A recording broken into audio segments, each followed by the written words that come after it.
Good morning. Hello and welcome to this first roast webinar of 2025. My name is Kimberly Bates. You can see it right there. I am the content and event manager here at Rust.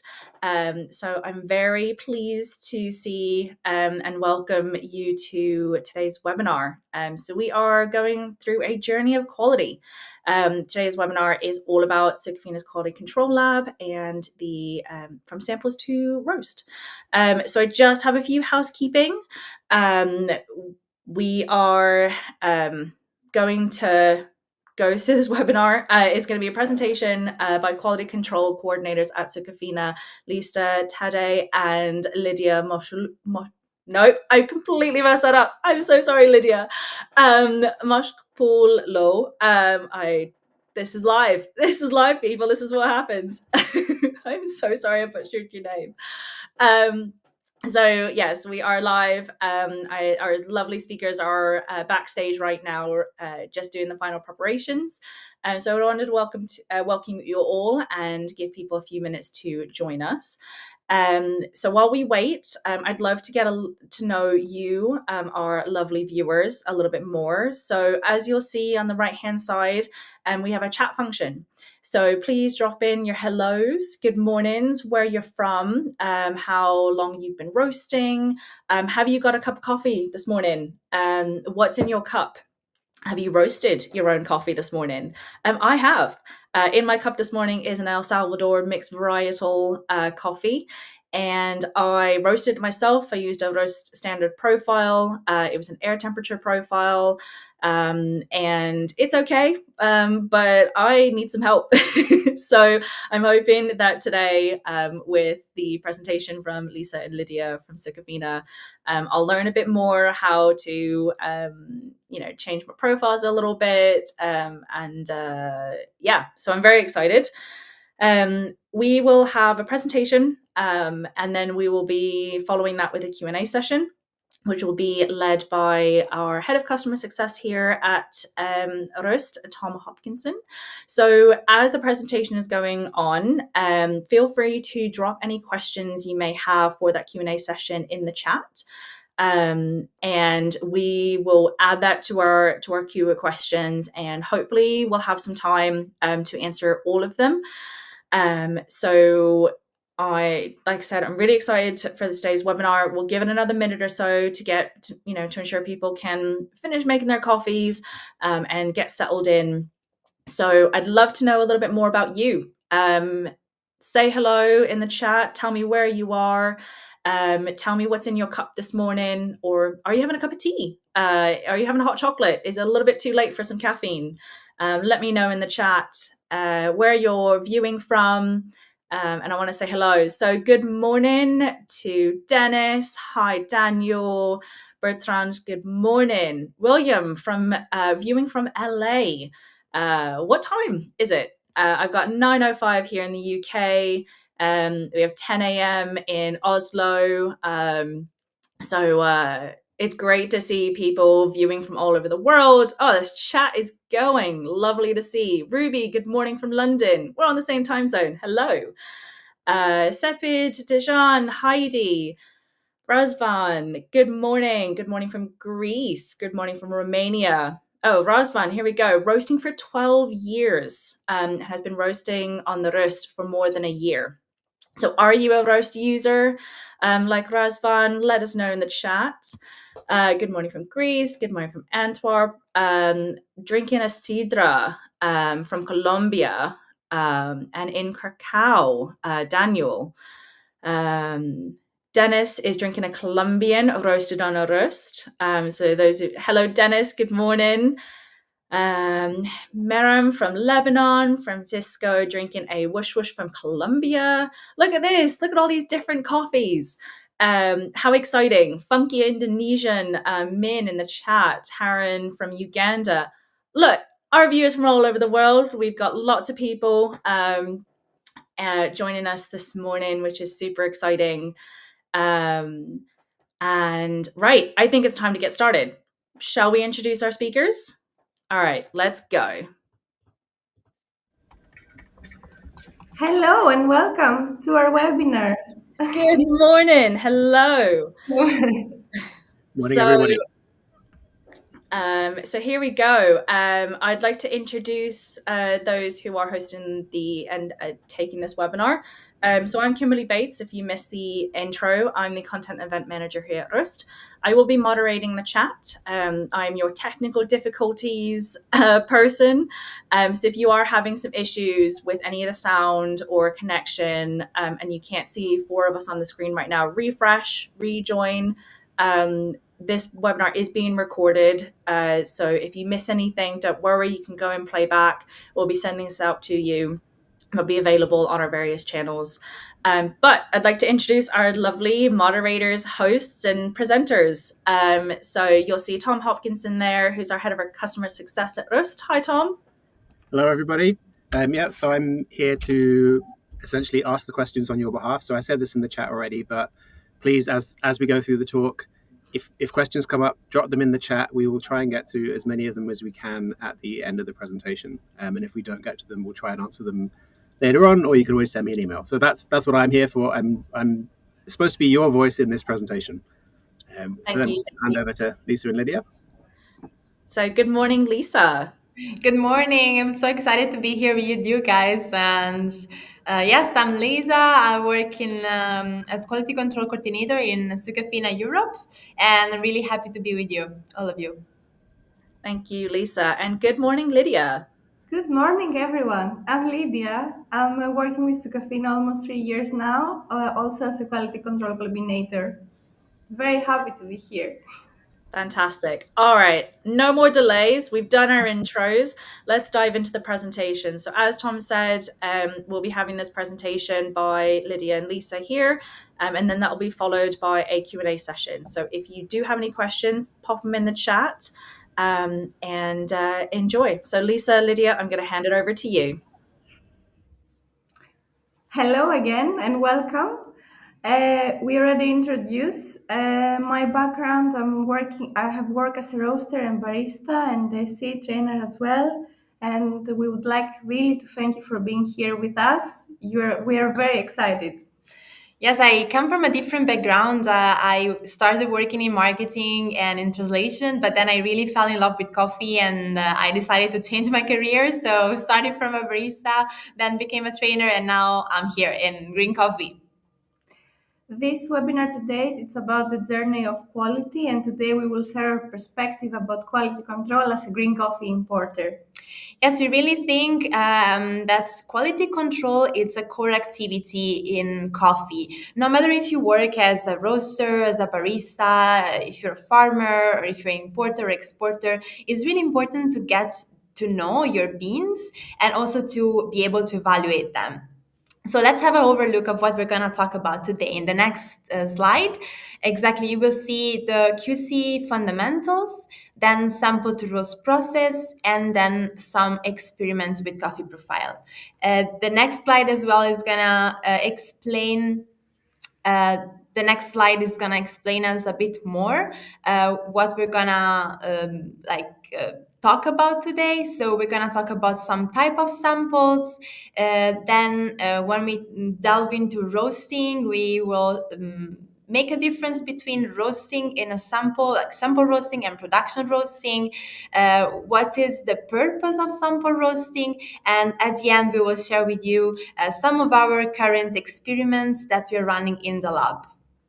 But let's see how it's to work in a green coffee importer lab looks like. Of course, we have sensory evaluation. We taste and we cup a lot of coffee every day. So usually our mornings are packed with a lot of cuppings. Our purpose for evaluation and the cupping is to identify the characteristic, the value of the coffee. We are also constantly recapping our available stock every 4 months, and we inform our clients by updating our scores in our website together with the flavor notes as well. Very big part of evaluating coffee is also the physical analysis and evaluation. Every sample we're gonna receive in our lab, it's gonna be green graded. While we are green grade with the ACA system, we translate the result to every country's quality system. For example, if we're gonna receive a Colombia Excelso, we're gonna green grade it by the ACA system, but then we're gonna translate the result to the quality system of Colombia and see if it's in line with the Excelso quality.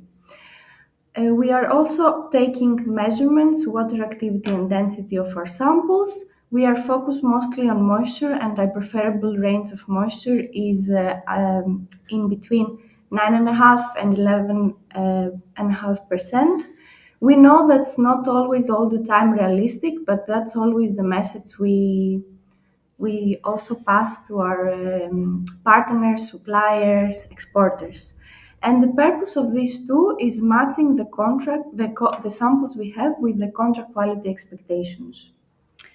Another part of our job is the sample management. So, for example, if a roaster would like to buy some coffee, but also would like to check the green coffee or the roasted sample, we can send to them some samples. So we need to manage the request, prepare the green or the roasted sample, and then send them over.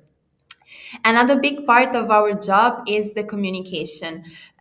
We have to communicate with different teams. For example, any approval or rejection of the coffees has to be communicated with our logistic team or the purchase team. This is really important because the logistic team has to get informed if they can actually ship the coffee, and the purchase team also has to know if we can go on with the purchase or maybe they have to explore different possibilities. Then our sales team is composed by very experienced coffee people, but they don't have the chance to cup the coffee every day like us. We are the lucky ones. And so it's also important to share with them our results so they can always be updated about the quality of the coffee in our offer list, how our coffee is changing during time. For example, from a pre-shipment sample to a landed sample, what changed. And at the end, we have to communicate with origin teams and the suppliers. They are the one that will send us the raw materials. So it's really crucial that we give fair feedback to them. And of course, none of them would be possible if we didn't roast our coffee. Sample roasting is a very important part of our business and also of our daily activities. In the next slide, you can see some interesting facts. So the last 12 months, technically 2024, we sent around 9,500 samples with 8,100 of them being roasted. That means that 42% of the samples we send out, they was roasted. And these numbers only include samples we send to our clients. It doesn't include samples we roast here in our lab for our daily cuppings. It doesn't include samples we cup in public events and cuppings. We mentioned a couple of times samples, and the different type of samples, but what are the different categories? Yes, exactly. I think that choosing the right coffee is not that easy. If you're a roaster, if you're an importer, it's really not an easy game. And so the samples are the tools that we can use to evaluate the coffee, and we can receive different sample in different time of the harvest season. For example, typically at the beginning of the harvest season, we receive offer samples. These are samples that we receive from the suppliers to explore a purchase possibility. These samples, they can be hand processed or hand milled, so the quality might differ from the final product, but is a good indication of the quality of the harvest in progress, and we can also explore some purchase there. Then, once the coffee is contracted, the supplier usually sends us some pre-shipment samples. And these are samples that are already milled, screened, graded, sorted, and are ready to be exported. The coffee is still in origin, but we have to evaluate the sample quickly because we need to approve or reject the quality of the coffee. And then after these two categories, we're gonna end up to arrival or spot sample at the next slide, great. Arrival and spot sample means exactly the same thing. Some people prefer to use the word arrival and some other the word spot. And a spot sample is a sample we're gonna receive after the coffee is landed to our warehouse. And it's the final sample. It's 100% representation of the actual lot we have available in destination. In some cases, though, we have to check the quality. Either we notice something when we evaluate the spot sample, or one of our clients is having an issue. In this case, we're gonna receive an evaluation sample. An evaluation sample can be sent either directly from the warehouse, just as an extra check, or from one of our clients. And we can also have evaluation samples as a part of calibration with an exporter or a supplier. And then we have type samples. Type sample, it's more like an indication about a specific quality that the supplier can give us. We find it mostly in more commercial grade like Fine Cup or Excelso or regional big blends, and can be a sample most of the times from previous harvest, and it's not something it's available for purchasing, it's more like an indication. But every sample for us has a different challenge. Nice. So for offer samples, the biggest challenge we have is the freshness. Offer samples tend to be very close and flat. They have some greenish flavors, and that difficult a bit the evaluation. And we also receive very limited amount, around 200, 300 grams, maximum 500 in very good cases, and that really limits our evaluation. For precipient samples, while freshness can still be there and can be an issue, I think the most challenge is to match with the contract expectation. I know some people think that we evaluate based on our preference, but that's not really the case. We are try to be objective with our evaluation, and we evaluate the coffee based on the contract that comes with. For precipient sample, we should also be very fast with our evaluation and with approving or rejecting them, especially now with all the shipping delays. We have to make sure we have results as soon as possible and communicate and ship the coffee on time. And the cherry on top, we also receive very small amount, maximum 300, 500 grams of precipient. So we have to be very gentle with how we evaluate and roast the coffee. For spot sample, it's the final quality check since it's the lot we actually have to our warehouse. And we have to make sure that match with the previous samples we have evaluated. But I think it's very important to understand that the coffee can change from the offer to the actual spot. We already mentioned that offer samples, most of the times they're hand milled, hand processed sample. So moisture and characteristics of the coffee can really change.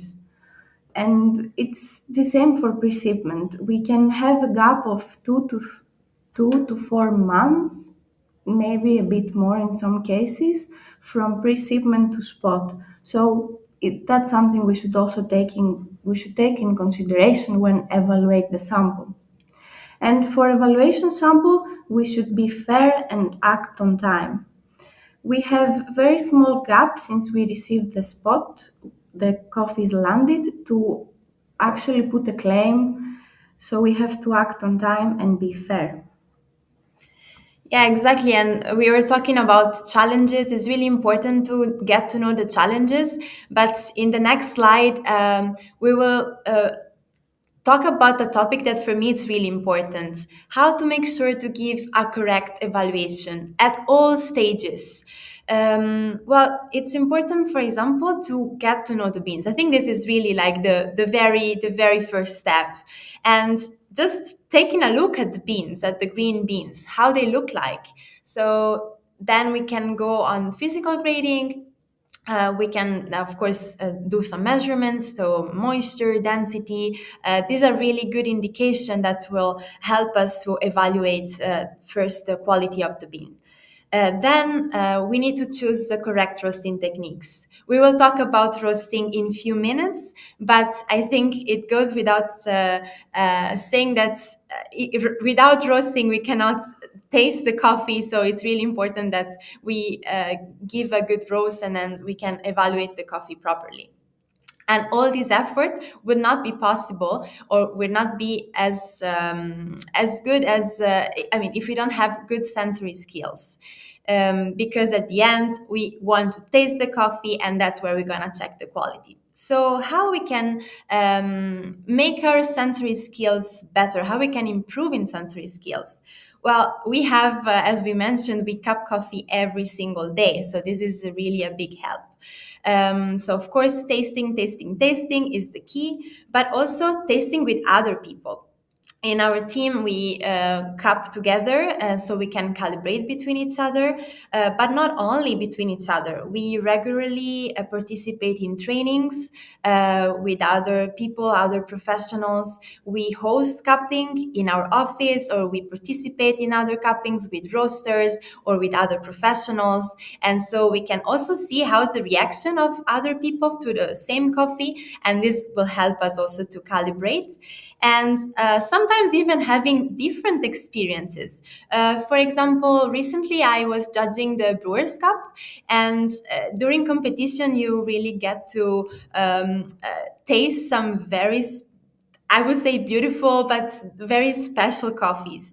And we're not used to cup this coffee every day. So during the judging competition, we can also talk about this coffee with other experienced people. And this is what can build our palette, we can build our skills, and we can get the experience in order to be a better cupper and also be better also in evaluating the coffee. Talking about skills, in the next slide, we're finally talking about roasting. So, of course, roasting, sample roasting and production roasting requires skills. And in some cases, the skills can overlap, but what are the differences? For example, when we talk about sample roasting, we typically this involves typically a small amount of coffee, ranging from 50 grams to 200 grams. We are using 100 grams, and we roast with roast machine S100 plus. What is the purpose of sample roasting? Well, we want to understand what is the potential of the coffee. So we want to, when we cup the coffee, to see their characteristic. We want to understand what is the profile, what is the coffee. How the coffee tastes.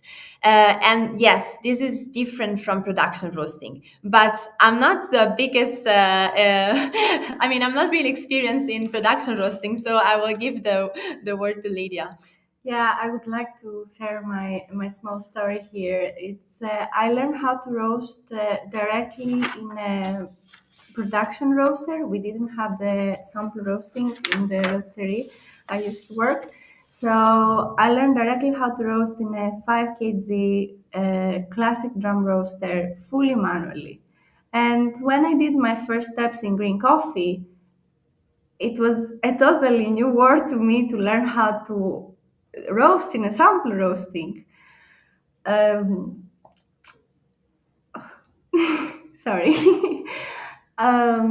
It was very different. I had to really change my whole perspective from being a production roaster to I have 100 grams of coffee. How do I make sure we have a coffee to cup tomorrow? A few things are different in sample roasting comparing to production. Like the sensor are placed different, so the curves, they don't have the same importance as we do in the production roaster. We really care a lot about the change, the color of the bean, the bean expansion, how they develop during the roast, the color, the development time, and of course the smell. Also, the drum is different. The heating is different. Is different in a few ways. And just for your reference, the first time I roast for cupping, the result wasn't great. But after 3.5 years, I'm very happy with the results I produced for cupping. So please never stop trying and experiment and push your limits. But we will move now to our approach. And as we mentioned a couple of times, the first thing we do, we always start by analyzing our beans. We see from which moisture, from which origin it is, how much is the moisture and the density, what is the process. We believe it plays a very important part and we handle it different based on that. And also we take in consideration the current harvest. I think I will say the following expression all my life, but because we tend to forget, but coffee is an agricultural product and every harvest is different. It really changes. And this is something we should be aware every time we're handling and we are roasting a new sample we don't know. We have select to choose, we select to work with air profile, with air temperature profile. We find it more stable and more versatile for all the different origins we handle daily. Of course, we make changes and adjustments during the crack, and of course, we control the development time. We have development time in our mind for every origin we handle and every sample. But and the changes we do, it's mostly based on the density, the altitude, and the process. We think and we notice that the coffee really reacts different based on that. But we really prefer to keep the first phase of the roast as stable as we can so we can predict how our coffee will react and then we can take control during the crack. In the next slide, we have created a small guide about our development time. So the times you see there, it's the development time we have in mind about specific origins and specific process of these origins. I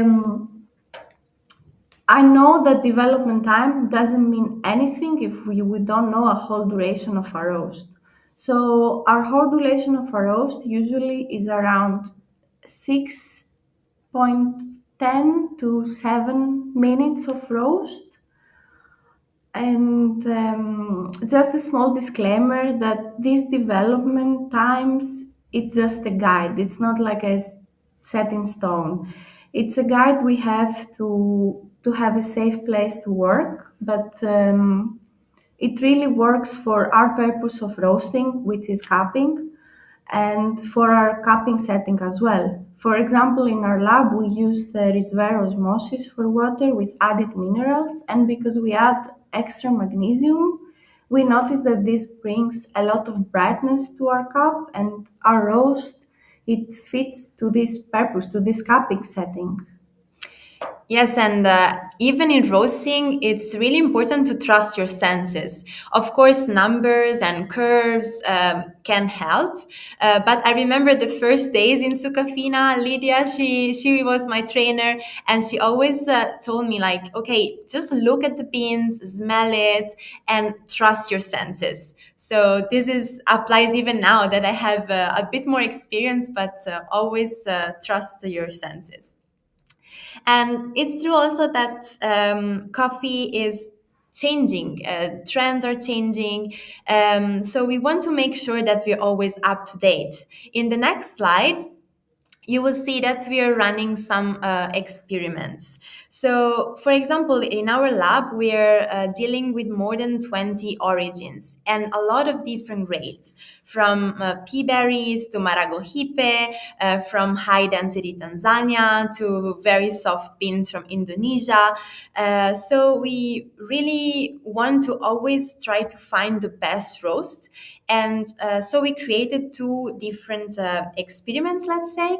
So the first one, it using the exactly same profile, so the air temperature profile, changing some key features. For example, the charge temperature or the fan temperature or the drum speed. Then we found that some beans are more tricky than others, and so we tried to create specific profiles for specific type of beans. For example, the high density wash coffees, big screen size, and experimental natural coffee. All the experiments are capped, with the first cap being our reference with our standard profile, and then the second is the current experiment. And the preferred profile can be easily located in the log, so it's very simple to eventually make adjustment or compare different profile and batches. And you want to see the result of our experiments? In the next slide, you will see how we land to our current profile. So we started changing the fan speed, and we started with the fan speed of 50, moving to 55, 60, and then 65. With 50, we found that the flavors were not very complex, and overall the cup was dry. 55 had a good sweetness but lacked a bit in brightness. With 60, we had a good acidity, but again, a bit dry aftertaste. And 65 had a very bright acidity in the cup, but a bit lacking in sweetness. So we tried another approach in this case, and we changed the fan speed through the roast, starting from 55, going to 65. And in this case, we really could see that the roasts were even, the flavor were complex, and we could really reach the level of roasting that we wanted. And then we move to the drum speed to see how also affect the roast and how it reacts. I think it's very important to mention right now that in every experiment of this circle of experiments, we change one thing at a time, and we're comparing only that. So we means we keep the same origin, the same development, so we can really compare how the fan speed, as Liz mentioned already, affect, or the drum speed I'm gonna explain now, affect the roast.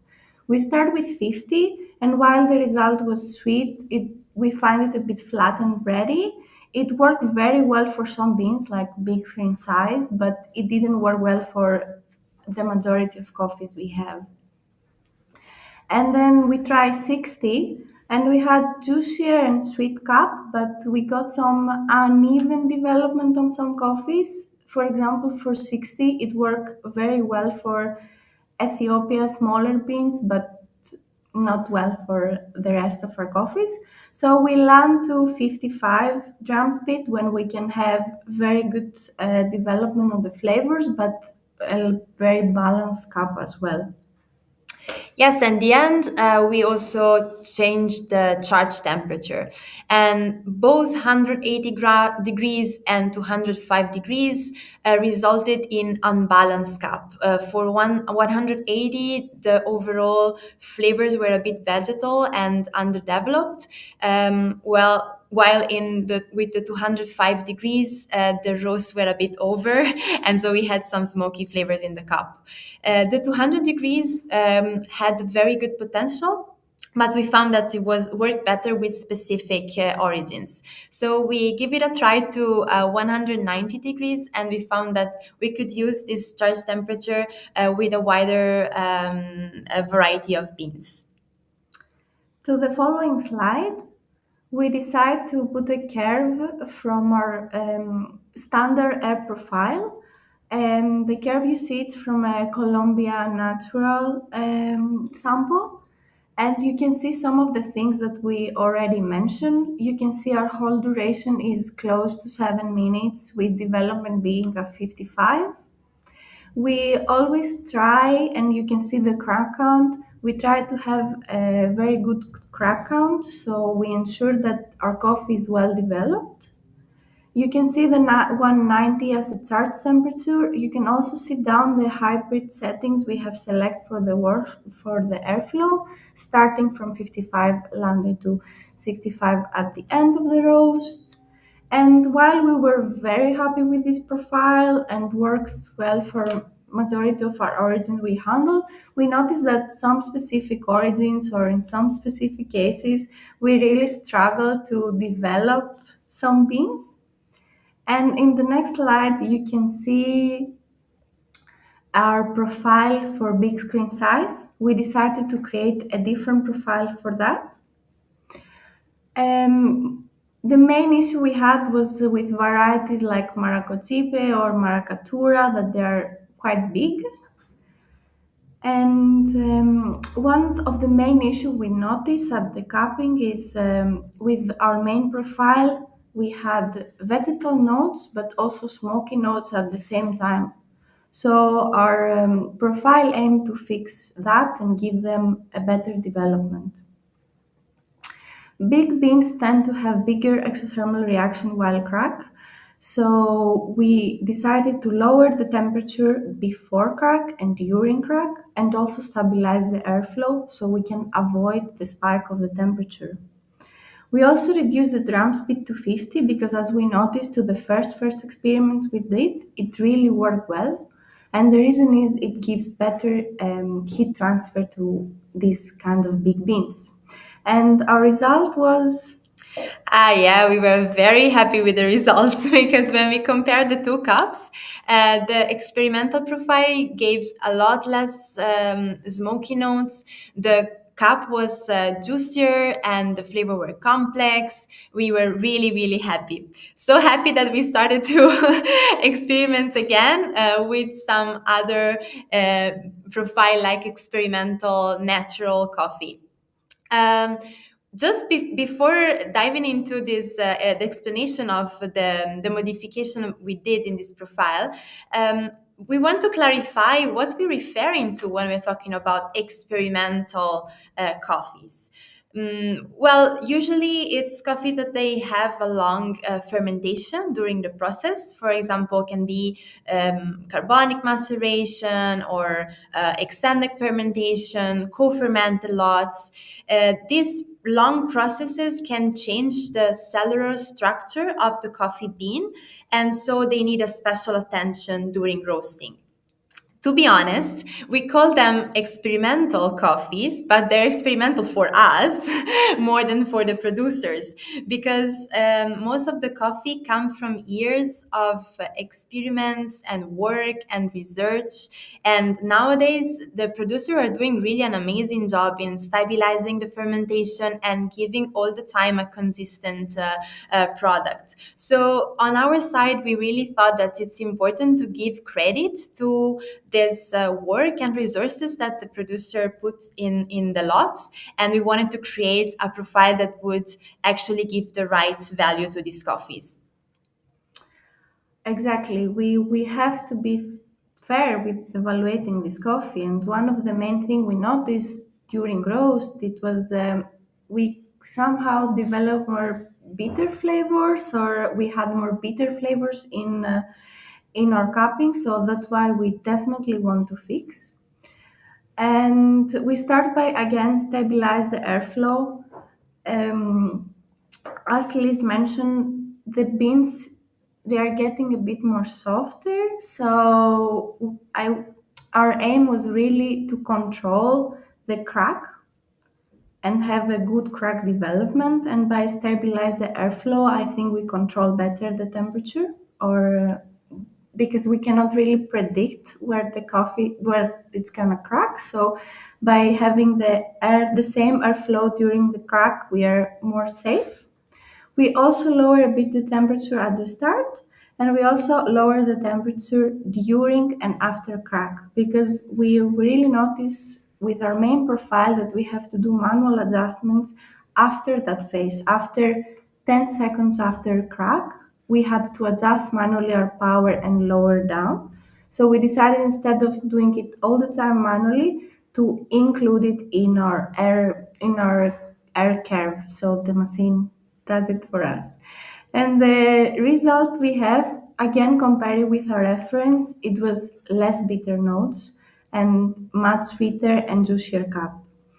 But we also noticed some challenge while this profile worked great for Colombia anaerobic coffees. We notice for Indonesia, for example, it increased the acidity in a more sour level, so it unbalances.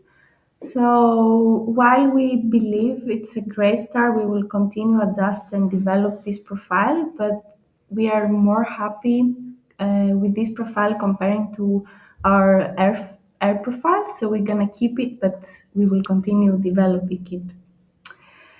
And we would like to close this webinar with the phrase from the next slide that coffee is so much more than a product. It's a value chain and livelihood and a future for millions of people.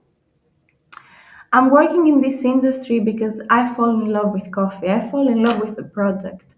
But after years of working, I realized it's much more than a nice cup of coffee. It's a lot of people behind, a lot of work behind, and it doesn't exist bad or good coffee. It's really a home for every coffee out there, and it's more than that. Yeah, I can't agree more with Lydia on this. I really think that we need to work to raise awareness about this amazing product and all the people are behind.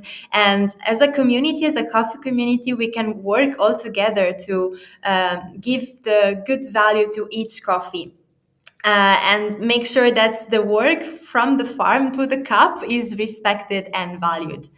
So I hope this webinar helped you seeing what's having some insight about working in a QC lab, and also maybe you can maybe implement some of the things that we mentioned in your daily QC.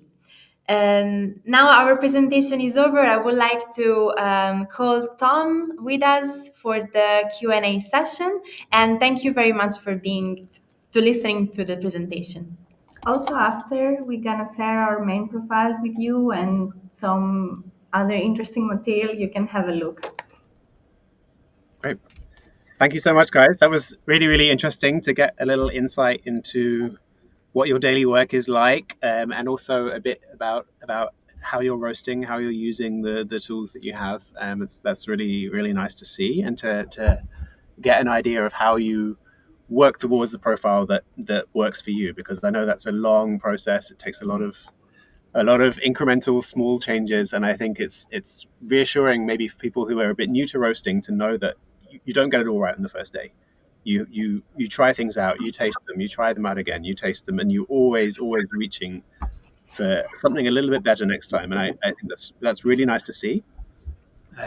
So yeah, just a reminder to everyone, do keep dropping questions into the chat as we talk, and I will try and keep up with those. And I'm going to start actually the first question that we got asked in the chat right now is the one I really want to start with, because it was a guy called Nawaf was just asking, how do I get hold of wholesale quantities of green coffee in Kuwait? Now, Francie's already jumped in and said, yeah, you guys warehouse in Dubai, which is great, and given a contact, and I think that's really nice. But I think I get the feeling that there might be a few people in the chat here who are kind of new to roasting. A lot of people use the roast as their first roaster. Maybe they start building up a business from a very, very small scale. And so for those people, can you just talk us through, if you've never ordered green coffee before, if you're a home roaster trying to get hold of a small quantity, or if you're opening a business for the first time, where do you start? What do they need? What do they need to give you to get the coffee that they are actually looking for? Well, that's a really nice question.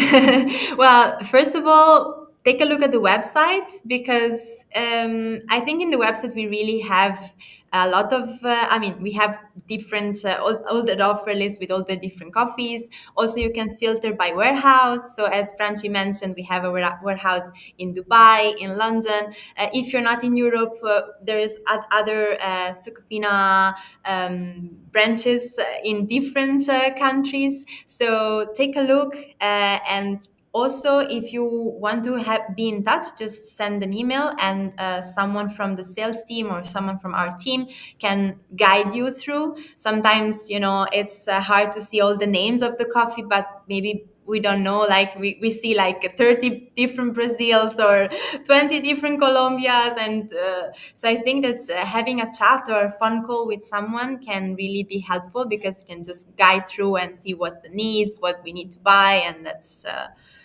of course, then you can always request samples, so you can check yourself and taste the coffees at home. So yeah.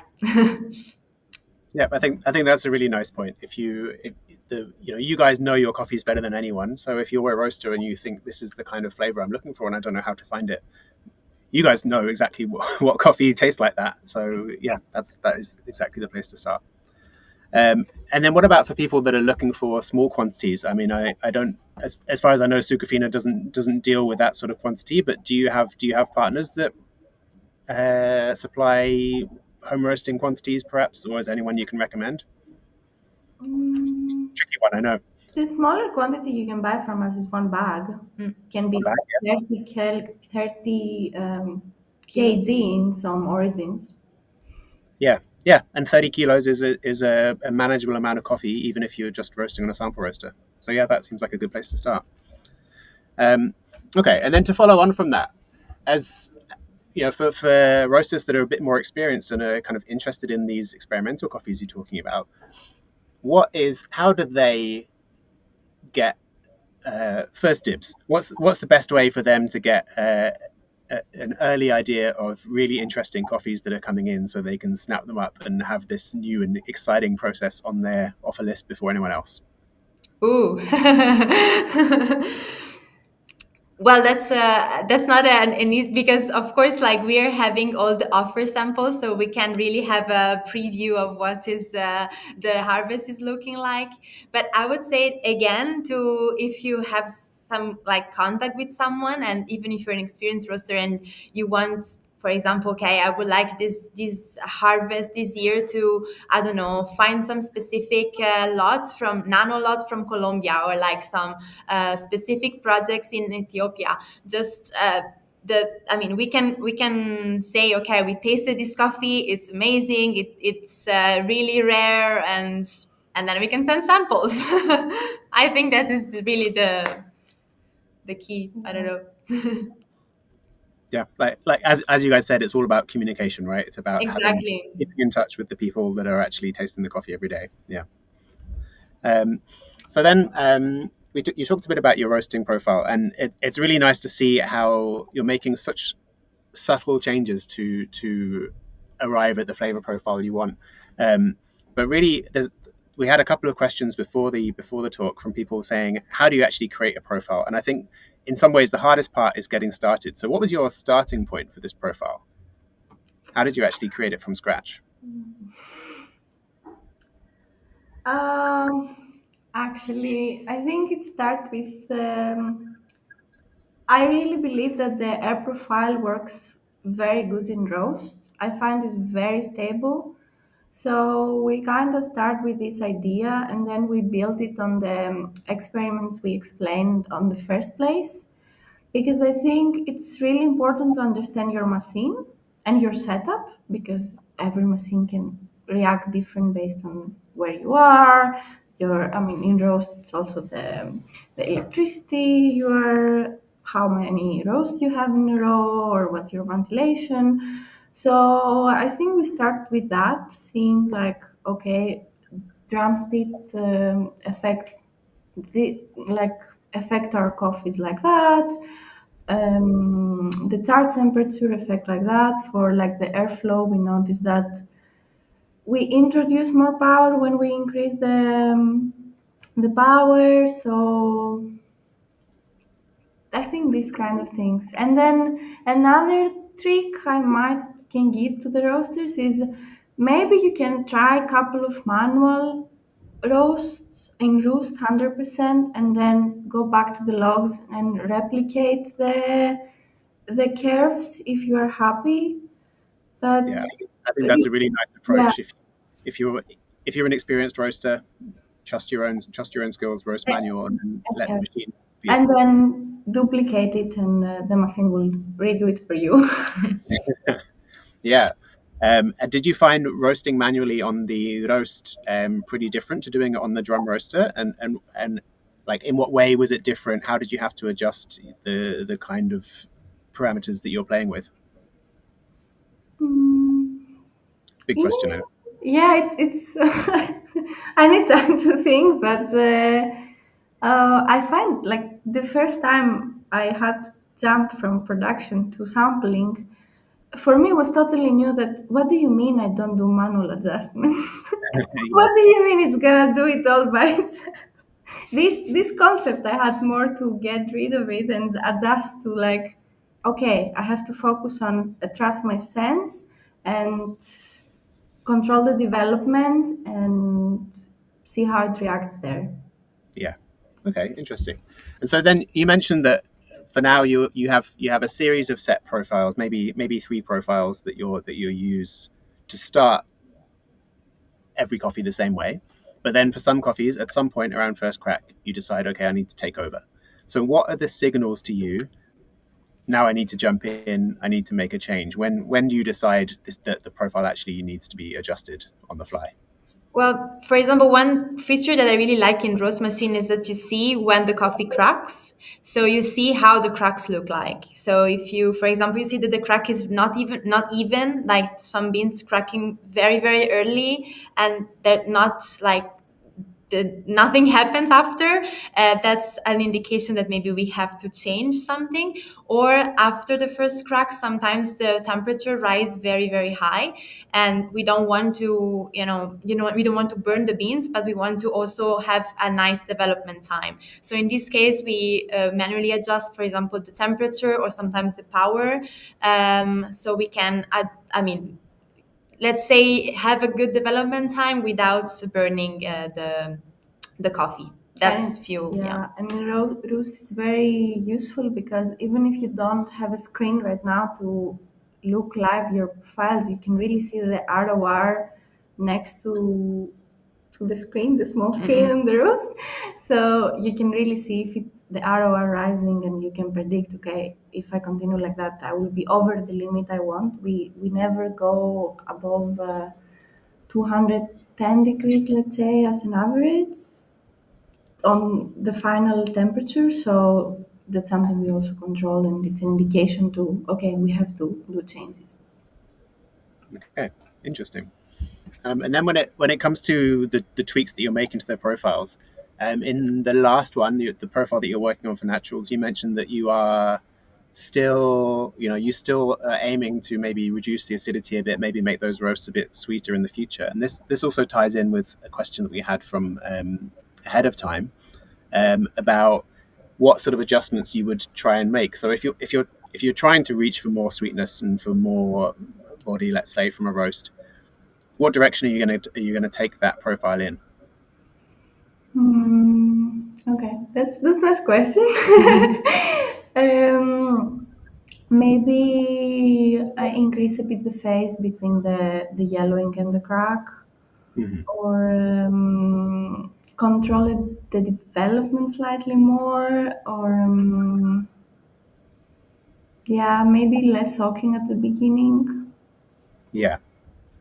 Okay. So yeah. So slowing down the roast a bit, especially during bean expansion. That's what I'm hearing, and that makes sense. That tallies with what we find. But I think for anyone, it's really a case of, as you say, as you've shown in your slides, it's trial and error. You have to try some things out, taste them, and see if it's taking you the right direction. And you have to try that out across a lot of different coffees. Yeah, and also if I can add something on that, it really Yeah. depends. For example, we need to understand the coffee first, and then we can make adjustments. Because if we're starting with, okay, I want to maximize the sweetness, or I want to maximize the acidity, then we don't know what we have in front. So first, it's like trying to kind of unlock the potential of the coffee. It looks very fancy, but we try to do that. And once we know, like, okay, this coffee has this characteristics, then we can, of course, talk about, okay, maybe with a better sweetness, it would be more, round Yeah. or whatever. And general, my personal advice also to the production roaster is, don't do it all the things together. It's like brewing. Whenever you try to improve something, take one parameter and see how it affects and react. If you go and change all the things together, like airflow, development time, at the same roast, you don't really know which parameter gave you the result you're happy and with which one you are not that happy. Yeah. Okay. And then you mentioned, like, as well as having these profiles for different beans, that there are also some specific challenges. For example, when you're roasting offer samples or type samples, if you're getting in coffee that is so fresh that it's not even finished harvesting yet, does that coffee need to be handled any different? Is there anything that you can do to bring the flavor out of those very closed green tasting coffees, or do you treat them the same way? Most of the times we treat them in the same way unless we notice something very different. Like, for example, this harvest season of Ethiopia, we noticed that the beans are cracking early with the same air profile. So it means they absorb temperature probably more easy. So we will develop, or we will try to develop a profile with longer, to aim for longer duration, because now we are less than 6 minutes and we are not happy with that. But in the offer samples, maybe we can increase slightly the development in some cases, but it's really how we evaluate them, how we taste them, and how we keep in mind that they might be a bit dry in the aftertaste, and that's part of being an offer sample. Yeah. Okay, that's really interesting, and that also, from what you're saying, that says that just because your roast profile works perfectly one season, the next season it might be a little bit different. Yeah. So this year, all your Ethiopians are absorbing heat quickly. They're cracking early. You need to adjust the profile to accommodate, but you never settle on the one profile. You still need, this time next year, you might be roasting slightly differently, or in the summer when you have Yeah, different origins coming in. 100%. It's a work in progress. Like you constantly change. The product change, so we have to change. Yeah, we have to adapt to the beans so that the beans are not adapting to us. So we have to try to, yeah, adapt. Yeah, yeah. So that's a lot of work. That's very impressive, especially when you said you're handling more than 8,000 samples a year. So how do you handle that kind of volume when you're also trying to give each bean its best treatment? Well, I mean, I might say that really roast machine, they help us a lot because we have three roast machine, and because basically they're automized. Like most of the roast is we don't have to do any intervention. Maybe at the very end after the crack, and also the machine is telling us when the coffee is cracking, so you can see the curve in your computer. So I really think that in this case we are really multitasking because we are roasting and then we are packing the samples at the same time, and we are preparing the next batch. So having multiple machines and also having this kind of automatic ways, it helps us to keep the flow. Excellent. That's really impressive. And somebody asked in the chat, then, are you able to use the same profile across the two different machines? Because that's something you guys are obviously leaning on quite heavily. You finding that works for you? Mm, yeah, most of the times it works. In the one machine, we have some changes for the air profile. We notice that it's working slightly different, but it's very small. The difference we have in the main profile. So that's something we also tried. Like we tried the same coffee at the three machines we have at the same time with the same development, and to see if they are acting different. Maybe, and we notice a very small difference, and we adjust to the profile on that. Yeah, I think that's fair. I think that's something that we've seen in other installations as well. Even if two machines are identical on day one, they accumulate creosote and dust differently. The airflow characteristics change. Maybe there are different distances from the exhaust. Exactly, Yeah. the Yeah. ventilation is very important, and So it's good to hear that you're able to use those machines together, but you do have to make small adjustments. I think that's good for people to know. And then a couple of people now have asked, how soon after roasting are you guys cupping? Are you cupping straight away the next day? Do you try and give it a bit longer to rest? Usually we roast in the afternoon and we cup the next morning. So usually the resting time is around 15 to 20 hours, depending on how how many samples we have and when we finish the roast. So yes, we let the coffee rest, but not for days. Just one night of rest for the beans as well, and for us. And I imagine that's because for you guys, you need to make decisions quickly. Yeah. So you can't wait 14 days. No. No. Maybe you would like to, but it's absolutely not an option if you're green buying. Yeah, no, sometimes they really like the coffee is already at the dock and they need to ship it. So we need to really approve it or reject it very, very quickly. And in this case, yes, the evaluation should be done in 24 hours from the time we receive the samples. And it's bring rating, registering, taking the measurements, roasting and cupping. So, yeah. Communicate the results. True. Yeah. Okay, we're coming right up to the end of the time, but I want to squeeze in just one more question because a couple of people asked about roasted color. So you're obviously paying attention to color when you decide what to do at the end of the roast. You mentioned that already, but how important to you are color readings and measurements? Are you going by eye during the roasting? Are you actually measuring the color after and paying attention to that and adjusting accordingly? Is it something you think about or not so much? Okay. Well, well, yes. No, we don't do a color sorting. We're usually when we roast, we see with the beans, and we found that some origins, even if the beans are a little bit darker or lighter, doesn't mean that the coffee is not developed enough. So we really have some guidelines for specific origins. We know that, for example, for some Burundis, even if the coffee looks a bit darker, but then it's a good like a good development. So we don't have a standard guide for everything, but we're trying to really understand each origin, which kind of color it's the best. And so when we see that when we are roasting that something's off, we then adjust during the roasting. Exactly. Yeah. Another case with beans looking darker is decaf, Swiss Yes. water or water process. It's gonna look darker by default. It's not that, and we can have the same development of these beans with the normal Colombia, for example, and Colombia decaf, and they will do darker. Yeah. Yeah, and it's very easy to get scared of that dark color when you're roasting a decaf. Yeah. End up cupping it too soon. So yeah, I know exactly what you mean. Okay, so we're at the end of our time, so I don't want to take any longer. We did have some. There are some interesting questions still unanswered, so we will try and follow up as many as we can by email afterwards as well. So I just want to take a minute to say thank you to you both for the very interesting presentation, for answering some tricky questions on the fly, for taking the time to be with us today. It was super interesting.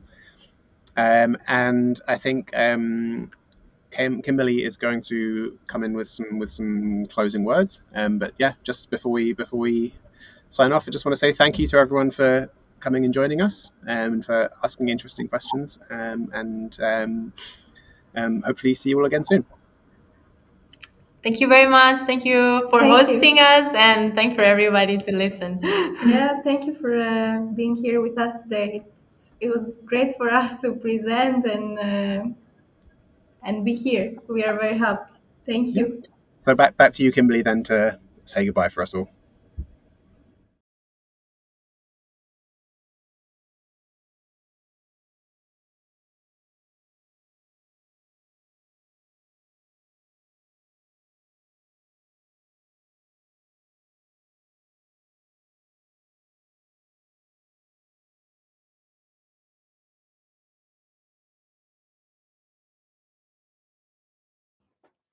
Thank you, Tom. I was going off there. Hello. Kimberly, back again to close off. Thank you very much to Lisa and Lydia for joining us. And thank you to Tom for leading our Q&A session. Thank you to you for joining us today. And I know we ran a little bit over on this session, but I hope that you found this webinar to be super insightful. As Tom said, we didn't get to all of your questions, but we will be sending out an email to all of you who have joined us today, who have RSVP'd. You'll also find some follow-ups on our website.